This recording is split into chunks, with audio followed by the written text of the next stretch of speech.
Hi. In a previous video, we have seen the usage of CloudEndure migration service offered by AWS to migrate workloads from on-prem environments to AWS. That was a fairly manual process where you had to go through a lot of steps for each server that you are migrating to identify the target blueprint, to configure the CloudEndure migration project, and then making sure that each server is migrated. When you do those migrations at scale, doing the same thing manually for each server is not scalable. So in this demo, we will talk about a couple of services from AWS that help you migrate at scale using the same CloudEndure service. One is the Application Migration Service, or MGN, which is a newer incarnation of the CloudEndure service, which is available through an integrated interface on the AWS Web Console instead of requiring you to log into a separate CloudEndure Web Console. The second one is the CloudEndure Migration Factory, which is a solution offered by AWS Professional Services, which you can provision in your environment, which makes migrating servers through CloudEndure at scale possible through a lot of scripts as well as a web interface that lets you coordinate this whole activity across multiple waves of migration. My name is Raghuveer Varhagiri, and this is Hands-on AWS.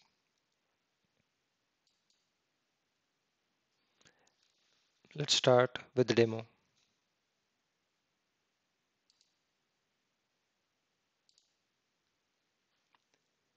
In this demo, we'll be following the lab guide supplied by AWS for this lab. And for the reference architecture, we have a similar architecture as what we have followed for the earlier CloudEndure demo. But there are a couple of extra applications or servers on the on-prem simulated environment to help you visualize how you would separate the source environment into multiple waves of migration for the purpose of Cloud Migration Factory. And you're migrating those servers in waves to the target private subnet environment in AWS Cloud. And you'll be utilizing MGN service as well as the CloudEndure Migration Factory for this purpose. So as earlier, you have one application server and one DB server for each of the two applications on your source environment, which is of Biz and WordPress. These are available from within this environment, within the Bastion host at these URLs. And then there is a new application server, which is a Windows server, which is tagged as Wave2. So depending on whether we are using CloudFormation template in our own account or using an event engine account, you will pause this video and go ahead and provision those environments. And when you're ready to start, let's proceed.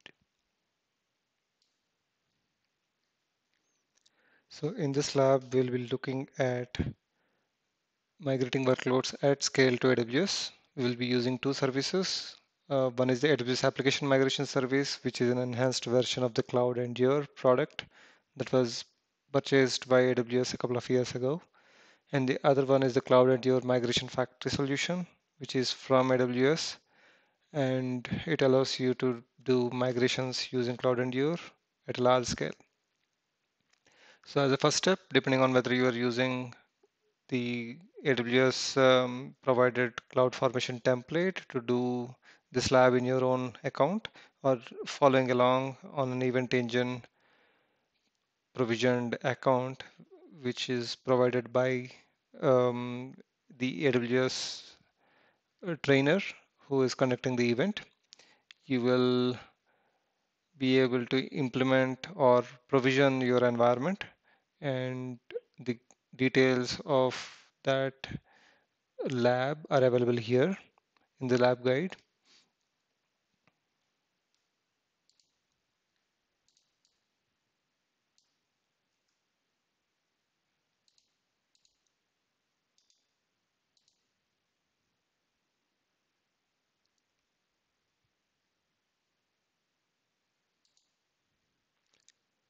So you'll follow one of these two paths to go through this lab.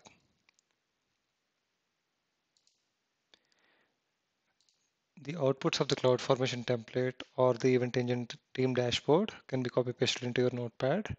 These will come in handy during your lab.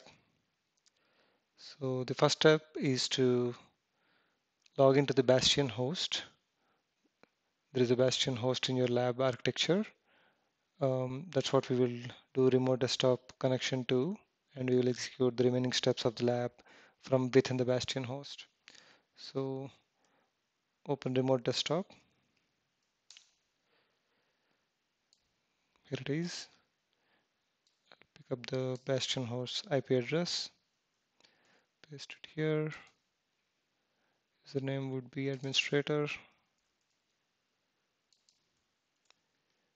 This will ask me for my password. Paste this password.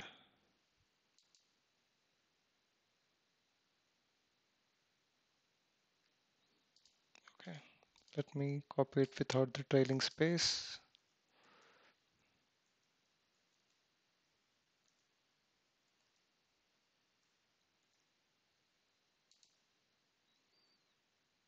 All right. Give it a minute to boot up.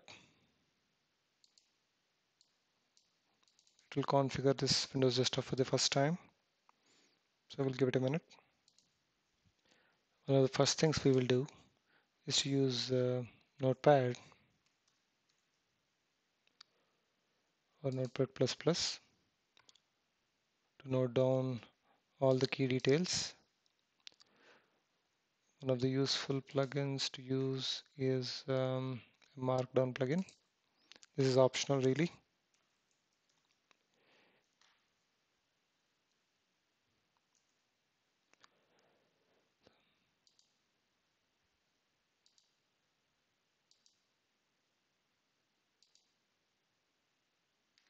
All right, let's copy paste our notes.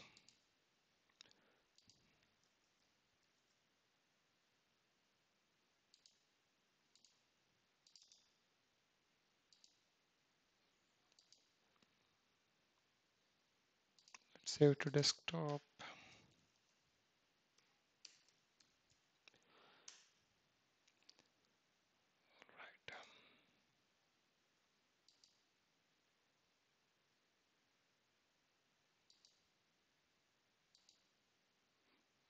Right, this gives us a handy preview, formatted preview of our notes if you want to click.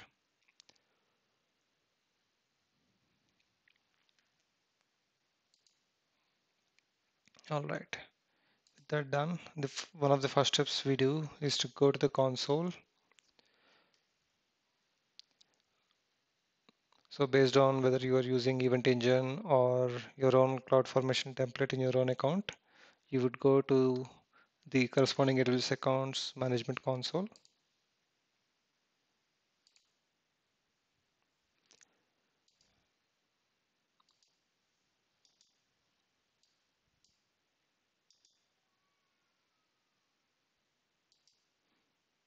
I copied the login link for the Amazon AWS console. Just refresh this if you see this error message. All right. Now the first step is to go to MGN or Application Migration Service and enable it. Make sure that you are in US East 1, North Virginia. Click on Get Started. And the first step in setting up the application migration service is to create an application settings template, and you will use the staging area subnet setting to point to one of the pre-provisioned subnets. You will select target public. You can leave the remaining ones as default and click on create template.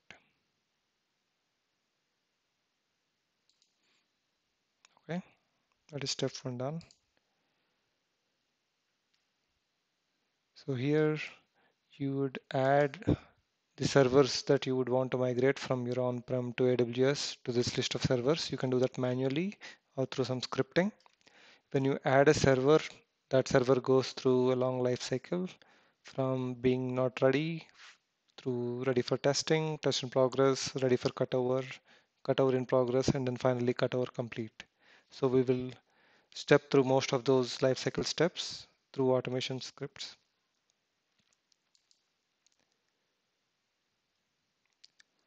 So the next step would be to configure the migration factory product that has been automatically provisioned. So let's go back to our notes, and within the details that are available, we would have a URL for the migration factory. We would open that in a new Chrome tab. This is a login page for migration factory. You have a username and a password to log into this.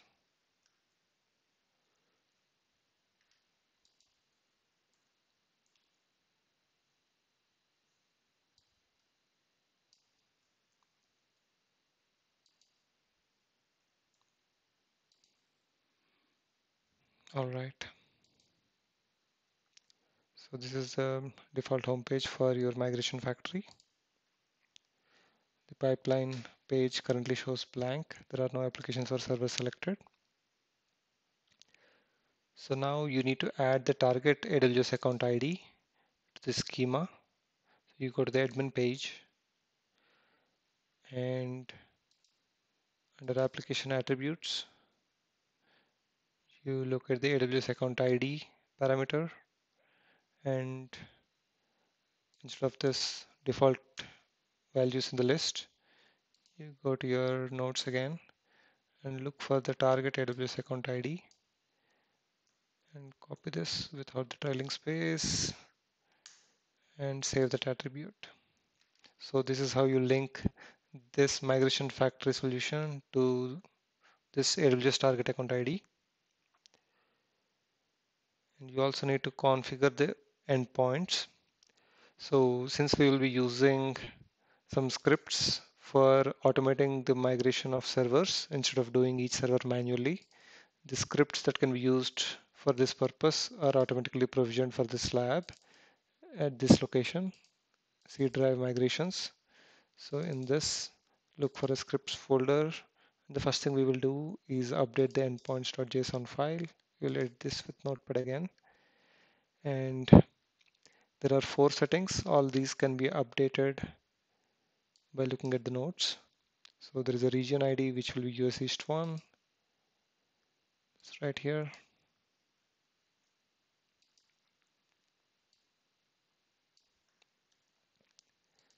There is a user pool ID that you can copy from here.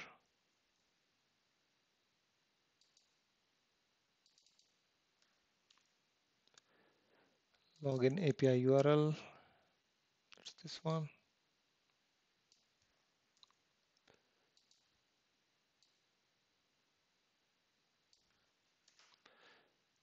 Oops, didn't copy that.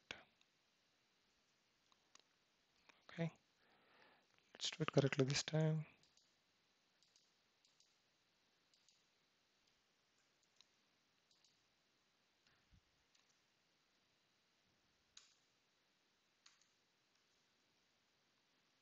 And finally, the user API URL. User API URL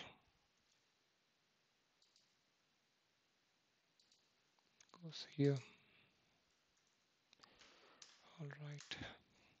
Just save this by pressing Ctrl S.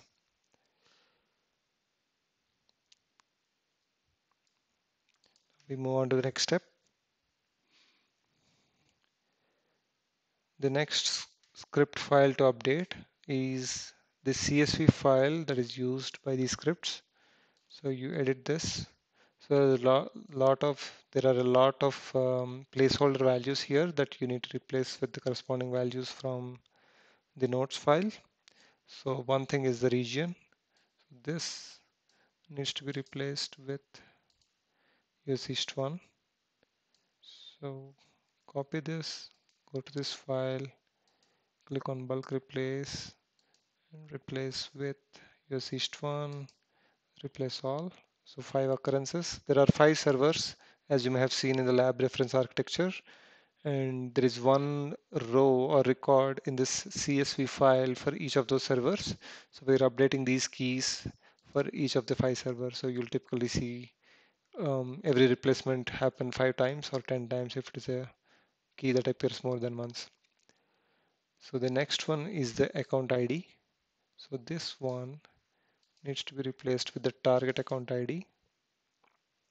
We'll copy this, replace with account ID, replace all. So again, 5 occurrences replaced.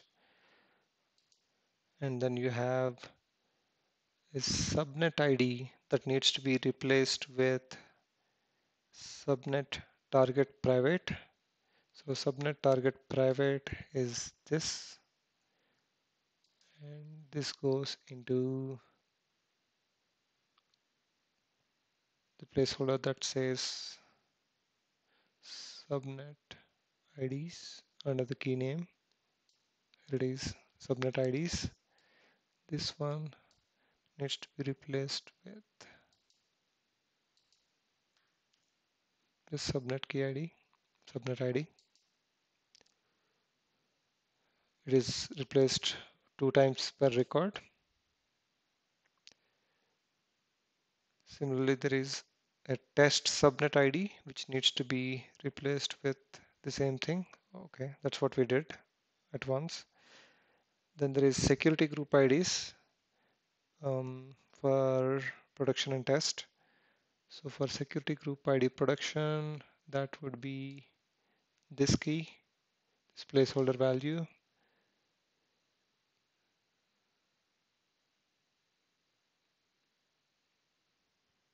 So we need target security group, pick that ID and replace this wherever you have this value.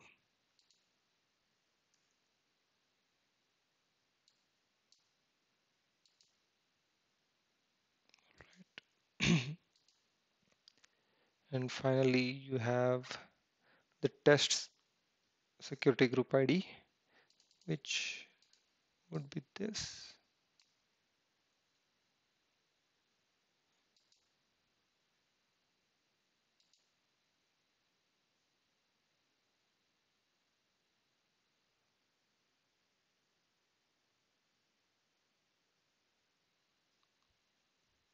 I think we did something wrong. Instead of security group, we pasted the subnet ID. So let's fix that. SGYYYY needs to be replaced with target security group, this one.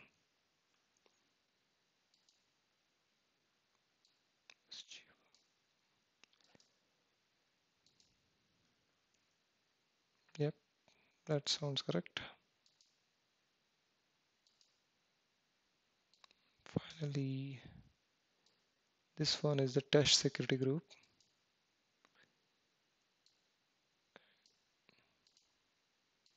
Without the trailing space. Copy this, replace this here. All right. If we did everything correctly, that should be validated. We validate this blueprint in a later step, so we will know whether we got this right. So moving on, we import this intake form by running a script. So in this folder, open the command prompt and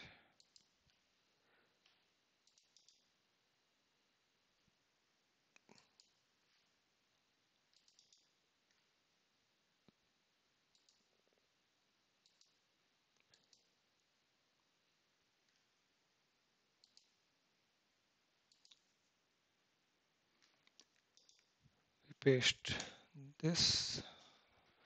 This Python script is expected to take the intake form.csv and then log into Migration Factory. Okay, I think we need to troubleshoot the API endpoint in the factory endpoints.json file. Let's take a look at that. Did we save the changes we did?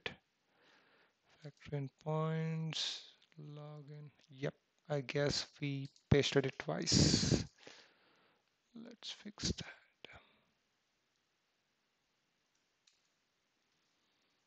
All right. The login URL for the API is this one.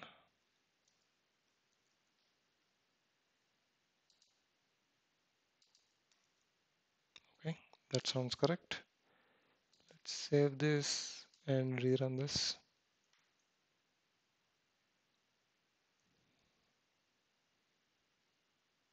Right, seems to be taking CSV file and creating the metadata basically for all the servers in the source environment. So that has finished.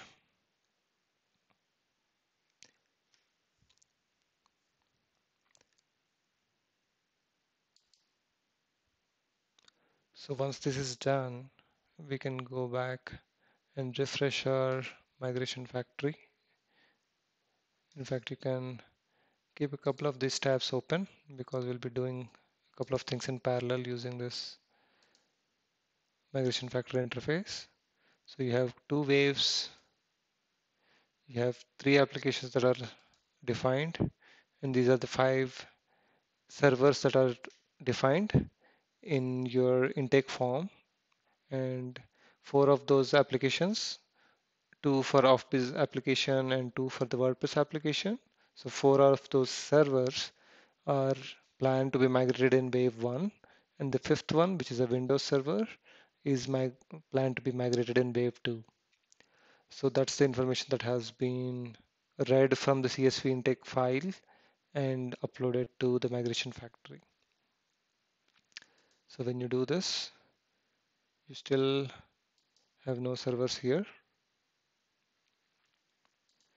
Now we will start with installing the agents on each of these servers, and we'll do all of them using scripts. So let's see. One of the first things we will do is to check the prerequisites and then start installing the replication agents on the source servers. So for checking the prerequisites, we have a Python script.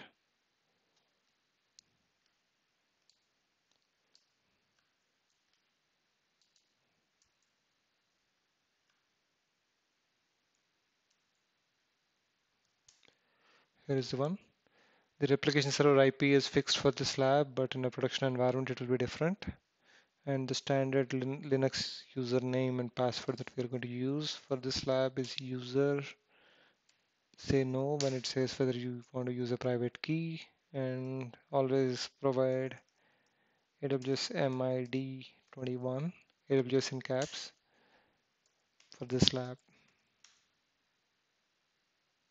So this checks a few prerequisites on each of the source servers and confirms that everything is good to go.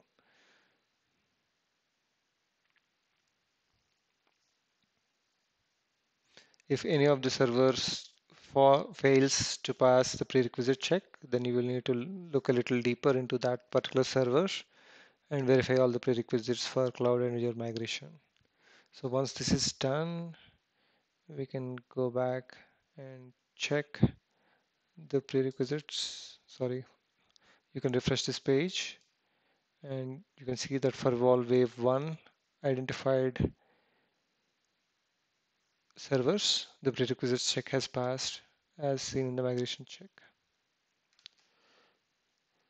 You have only asked for the prerequisite check on the wave 1 servers. All right, on to the next step. Now we can start installing agents, the replication agents from CloudEndure. And once again, we are doing that only for the wave 1 servers. We can repeat that for wave 2 when we are done with wave 1 and successfully cut over. Say no here, provide the standard password. All right. So this script will iterate through all the wave 1 servers, do a remote login to those servers, and install the CloudEndure replication agent on each of those servers. So it will take a while.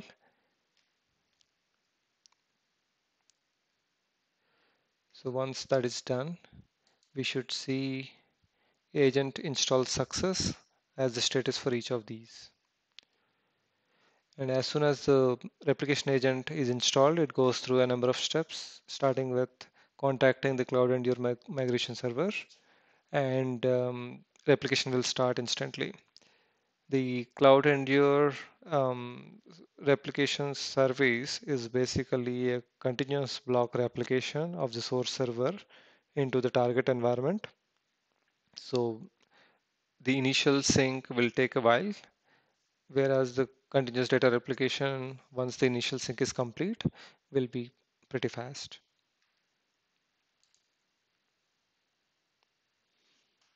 All right.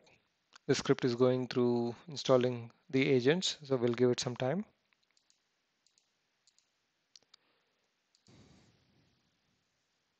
All right. The script has run for about 15 minutes and now reports that the agent has been successfully installed on all the 4 servers in wave 1. Let's verify that. All right.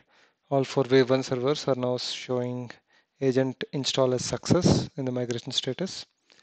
Let's see if any of that appears in our migration service, MGN. Yep. So all 4 servers are already registered and they are going to the initial sync and they are reporting about 20 minutes of replication time left for the initial data sync. So while that happens, we can do a couple of steps. One of the things we will do is to push the post-migration scripts to each of these servers. So what cloud migration and what CloudEndure enables us to do is to push what is called a post-launch script. Depending on whether it is a Linux or Windows server, it could be a bash script or a batch file or a PowerShell script that you can push to these servers that will be triggered by the CloudEndure or MGN service once the target server in the target environment is booted up. So if you have any one-time steps that you need to do right after the migrated server is brought up, instead of doing that manually, in order to be able to do that at scale, you can automate those steps and push those scripts to all these target servers. So we have such a sample server, such a sample post-launch script here in the DNS update.shell script. We will push that file using a Python script to each of the 4 servers in wave 1. So we'll use a file copy script and we will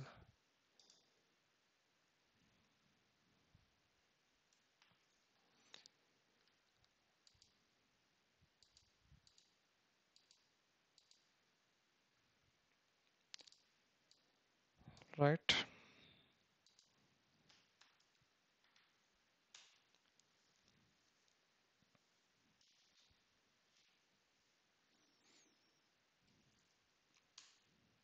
Let's provide the username for each of these servers.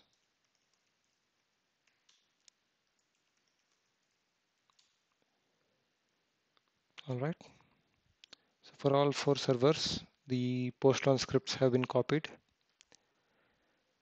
So we can then verify where we are with the replication status. So one way to do it is using the application migration service itself. So if we refresh the screen, we should get the latest status. So we are about 1/3 of the way on each of the 4 servers and we have about 15 to 20 minutes left. Another way to look at it is using the resource list section of the migration factory product, and under the server list we are monitoring the, let's refresh this page once. right? I guess it will take a while to show up the status here. Another way to verify the replication status is using the script, which is part of those automation scripts. So this is checking for the status of each of the servers in the wave 1 and reporting the current status as well as the ETA. So the script will automatically retry after every 1 minute till all 4 of the scripts report a healthy status after the replication is complete and the snapshot creation is complete. So we can wait for that. All right, the replication status is now showing up with the initial sync and ETA. So we can give it those 14 to 15 minutes. One step we can do in parallel is to go to the tools section and familiarize ourselves with what we can do in the tools. So under the application migration service section of the tools, you select the corresponding wave, select the account ID that we are using as the target, and then you see a list of actions that are available to execute or trigger from the migration factory user interface. So one of the first actions we can do while the replication is in progress is to validate the launch templates that we have created for these servers. So we can submit that. And if we did anything wrong in configuring the data, you would see an error here. It reports a success that the launch templates for all the servers in this wave are validated. So we can close that. So that's one step done. So while we wait for these replications to complete, um, one thing we can do in a real production environment is once the replication is done, you can actually go through a step of launching test instances for each of these servers in wave 1 and then validating those test instances, marking those servers as tested in the lifecycle here. So if you look at the lifecycle, currently it is showing as not ready. Once the replication is done and the continuous data replication is happening, you will see the status as ready for testing for each of the servers in wave 1. And then you can go through these 2 steps where you are launching a test instance and validating it and then marking it as test successful, which makes it marked as ready for cutover. Then you will do the actual production cutover and then validate it in production. For the purposes of this demo, however, we'll be skipping these 2 steps where we'll be launching first test instance, validating it, and then doing an actual cutover. Once it is ready for testing, we'll directly go to the process of cutover and then validate it directly in the final instance. So we still have about 10 minutes left in each of these server applications. All right, we'll take a pause here and come back.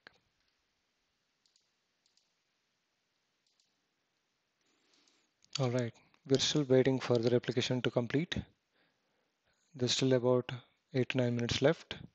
One of the things we can do in the meantime is to explore from an EC2 environment perspective what instances are running.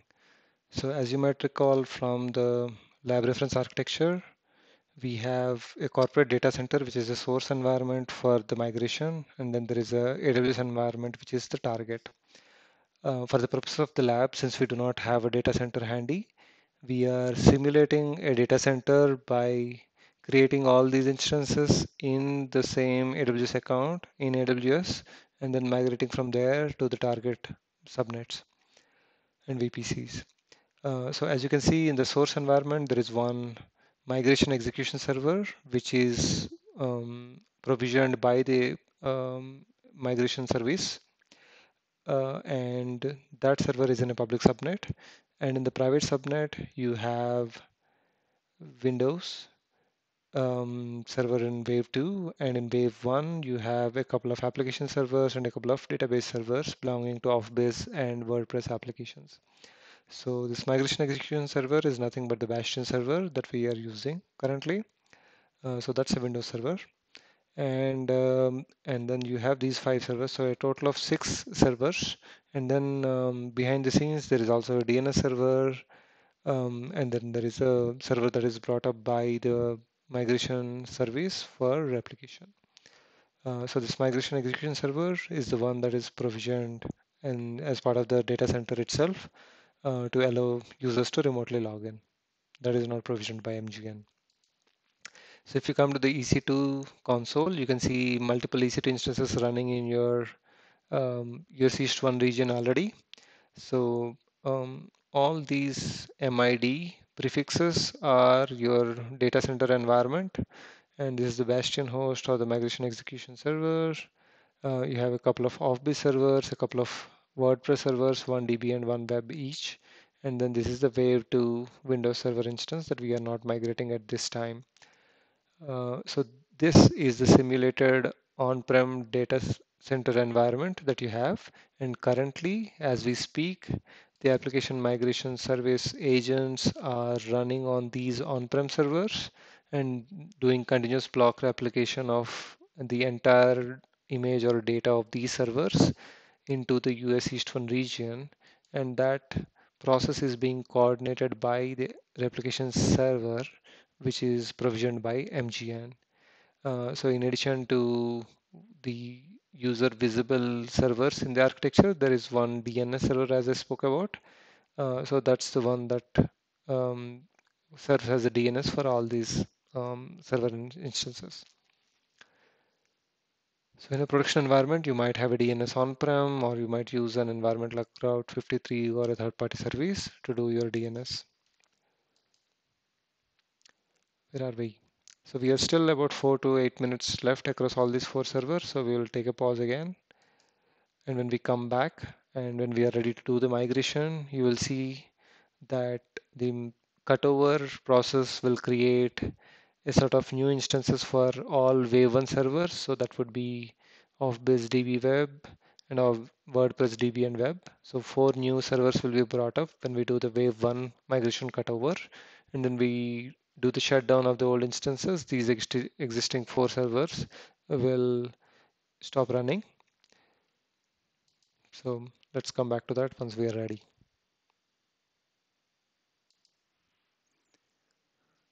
All right. We have been monitoring the status for about 10 to 15 minutes now, and we can see that the initial replication status has changed to 100% complete and then creating snapshot. So unless this is creation of a snapshot is also complete, we'll not be able to do the next step. But as you can see, in all our three pages, either in application migration service itself or in the application migration factory product or using our Python script, we can see that the creating snapshot state has been reached. So if you now try to go to your tools and then select wave 1 ID and try to mark as ready to cut over, it will report an error saying unless it is ready for test and the lifecycle state of initial data sync is complete, you will not be able to mark it as ready for cutover or ready for test. So let's wait for that. Give it a couple of more minutes.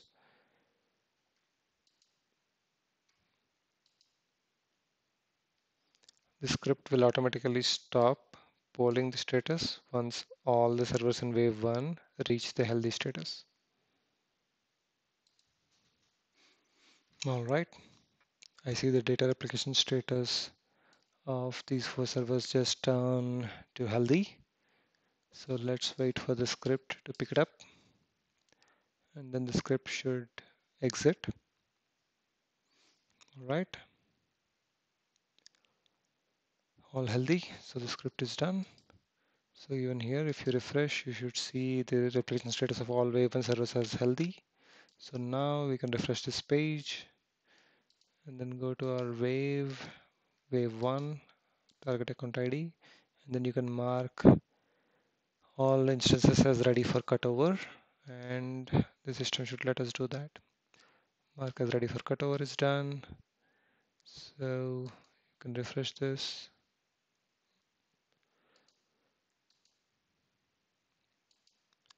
All right.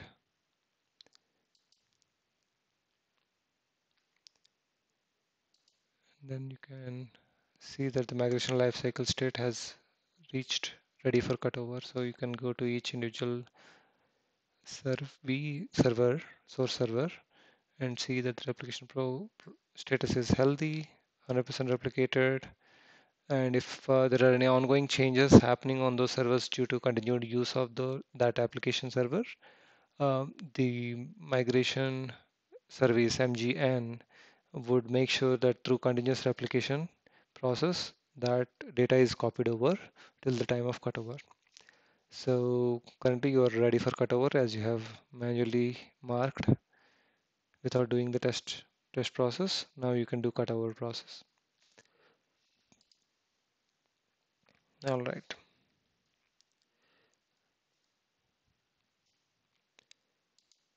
Once we have marked those servers as ready for cutover, we can go and shut down the sources. So there is a quick script to do all of that. So as you can see in the EC2 instance, you have all the 4 servers of BizDB, of BizWeb, WordPress DB and WordPress Web. All of them are up and running. These, remember, are the source instances for this purpose of this lab. So we will shut down all 4 servers using the script.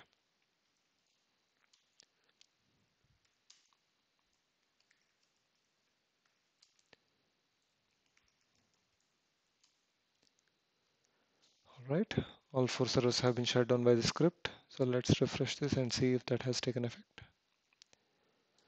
Give it a minute.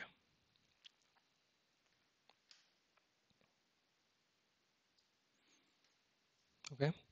So by the way, once those servers stop shutting down, all right. So let's remove this filter. So you can see that Office DB is stopping, WordPress DB is stopping, WordPress Web is stopping, and even this should update its status shortly. So once that happens, what you'll also see is in the list of source servers, eventually the replication will stop happening, and there will be an alert saying this replication of this particular server is lagging, and eventually it will go to stalled. That is expected because the source server is no longer up and running for the replication to happen. That is fine, that's not an error. But remember that when you're doing your production cutover, starting from this step of shutting down the source server to launching the cutover instances to making the post-launch scripts run and validating, all of that should happen as quickly as possible to minimize the downtime and impact on users. So here, 3 servers have stopped. We're still waiting for the Office web server to stop running.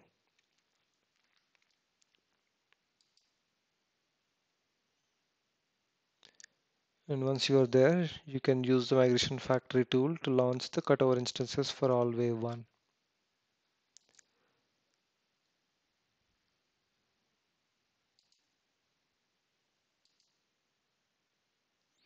All right, now this server is catching up and it's also shut down. So now you can go to the tools and you can launch cutover instances for all the wave 1.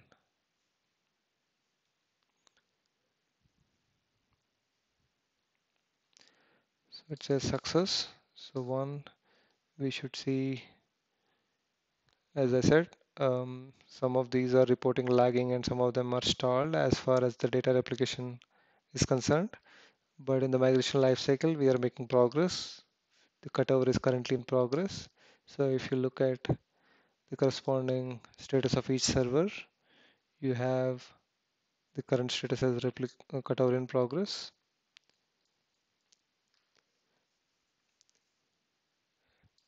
And similarly, if you come back to the migration factory and refresh the status, you can see that the migration status is cutover instance launched. In the EC2 console, you have all the 4 on-prem servers have stopped and should shortly start seeing new servers popping up here. This will take a few minutes, so we'll give it a pause and come back. There is another script provided as part of the automation script tool set that we can use to continuously poll the status of the instances that are being cut over in wave 1. So initially it would report that there is no target instance, and it would keep retrying after every 1 minute to find the corresponding cutover instances for each of the source servers, and then find its instance status checks that are configured. So once they reach the 2 of 2 instance status checks passed state, the script will report that everything is up and running healthy and it will quit. So we will check after some time.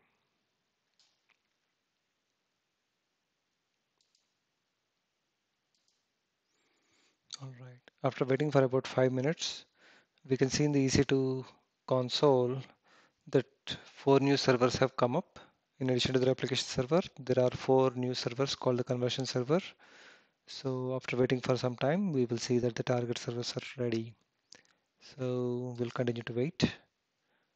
So this script reports that we are still waiting for that instance IDs for the target servers, and cutover is in progress, and wait we shall. Okay, now we can see that 4 new servers have come up. These are the target servers that are created by the MGN service, and these are initializing. So while we can see the instance IDs assigned to each of the 4 servers in wave 1, we still do not have the instance status checks as passed. So the script will continue polling these 4 servers till all 4 servers show 2 of 2 checks passed. So we'll continue to give it some more time. All right, after a minute, the script reports that all the 4 instances have passed 2 of 2 instance checks. So let's refresh the console.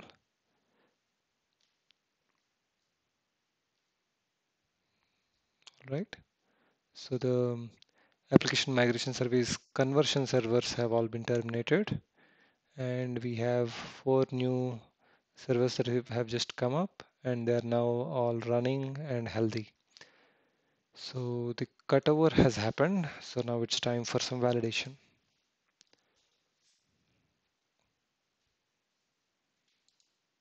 If you go back to the application migration service, you should see the same status till you manually do validation and mark cutover as done. And for each of the servers, you can see the details as launched, and in the launch history, you can see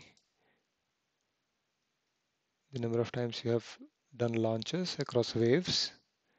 So the job has started, you have multiple pages of logs, and successfully launched cutover instance for this server, and the job has ended. So that was the launch history. And now in order to test these 2 applications, we will go back to our notes. And remember, we have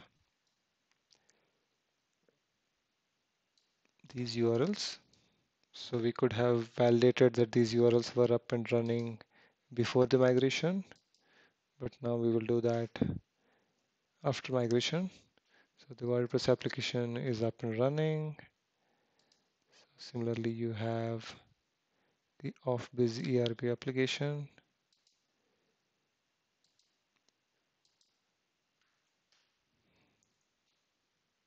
So these domain names are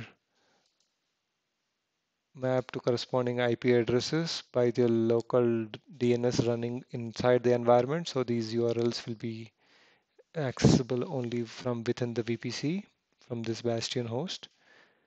So of admin of biz, this should let you log in. So this tells you that the backend database is also up and running fine. Oops, not that one. So here you should be able to click on any of these. The content should come up. So these 2 applications that we have cut over are up and running fine. So one thing you could do is these host names we can ping and check that these are all in this cider range that we have specified for the target VPC for cutover.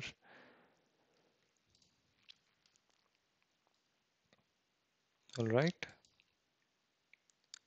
So once this is done, you can go back and finalize the cutover in the tool section. That's the last step.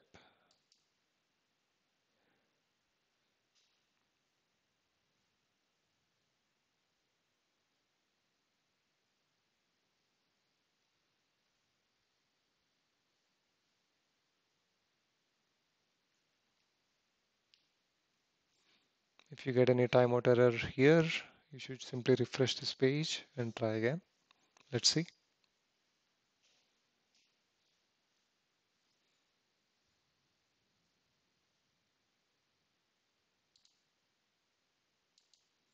All right, this seems to be timing out. Let me give it a refresh. Wave 1, account ID, finalize the cutover. Okay, all servers have been finalized. So from cutover in progress, the status has just switched to cutover complete with the replication alerts removed. Data replication status is disconnected and the instances have been launched. So cutover is complete for all these servers. We have done manual validation and marked the cutover as complete manually. That is the recommended approach. And finally, if you are dealing with hundreds of servers and don't want this screen to be cluttered with something that you have already migrated while you're focusing on subsequent waves of migration, you can archive the corresponding servers. So you go back to your application migration factory and you can also mark as archived. These are marked in red because these are irreversible steps and might interfere with your wave planning or migration if you do it prematurely. So there is a confirmation that you need to select and everything is archived. So now if you come here, those will vanish from the default view. So you can still look at them and get all the details if you turn on this filter. Now you're able to see those archived servers. So that brings us to the end of the demo. So that was wave 1 of migration. So there is still one more server that we have marked as wave 2. So the on-prem Windows server is still running on-prem. It's not stopped. And we had tagged it as wave 2 in migration factory. So if you're interested, you can go through the same exact steps of migrating this as well through the CloudEndure migration factory, and then doing a cutover, shutting down the old server, making sure that the DNS update and other post-launch scripts have run, and then validating it before finally marking the cutover as complete for wave 2 as well. So hope that demo was useful. Have a good day. Thank you.